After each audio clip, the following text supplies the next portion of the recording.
I'm sure everyone wants to see what an Iron Condor meltdown looks like. So 2017, I finished 32K P&L. Now this year, I started taking hits and hits from crude oil and then SPX and everything. So this is where I'm at right now, and I'm live because now I don't work, so I can be live. But I had to pay $5,000 to get rid of my car, and then I had to put $5,000 into my Roth. So right now I'd probably be like at 96 ish if it wasn't for those things. But whatever. Yeah, crude oil, SPX nailed me. And the current position right now is this. So that's where we're at. So it did hurt. When I was down to 82, it hurt.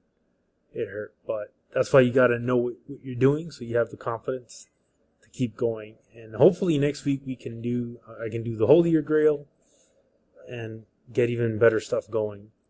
But there is a Fed meeting ending tomorrow, and there's supposedly going to be a lot of rebalancing by the end of the month. All the funds or whatever that need they need to stick to 60% equity, they're going to have to rebalance at the end of the month. So there might be some extra selling pressure. So maybe we can get more of a sell-off going. So a lot of you guys, I think, are interested in living abroad, and let me tell you, it's much better. So if you're gonna live abroad, there's a couple things that I use. So this is a credit card, cashback, has no transaction fees, foreign transaction fees. So I pretty much pay. I use it here like if I was in the States. No real fees, just the currency transaction, which is like 1%. You always get better rates electronic. Then a Schwab card. So you got to open up a Schwab checking account and brokerage account. So they give you this card.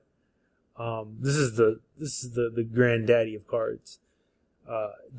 You can take out cash and they reimburse any ATM fee, anything. They reimburse you. Pretty amazing card. So you got to get that. And for health insurance,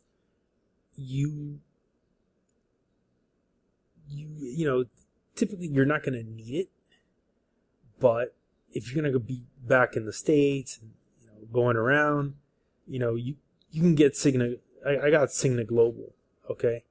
I got a pretty good deal, okay. I pretty much only got hospital coverage, but I'm okay. So it's the cheapest one, and they actually outline all your benefits really clearly.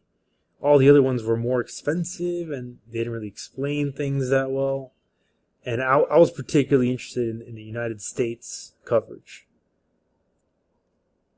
Then, when it comes to cost of living data, I think Nomad List is the best.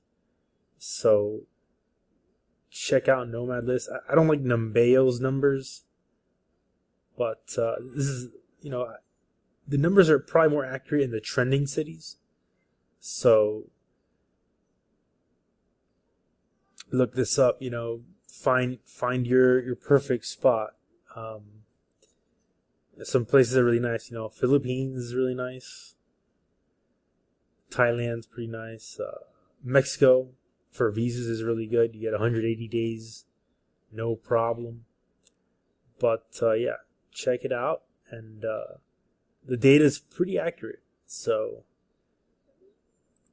if it tells you cost of living for locals 800, it's probably 800. So like Barcelona, if you living for local, yeah, it's probably gonna be that number. Now, if you are gonna eat out and stay in Airbnbs, you're probably gonna spend that much. So it's pretty accurate. But great tools. These are the main things you need if you're gonna go abroad. So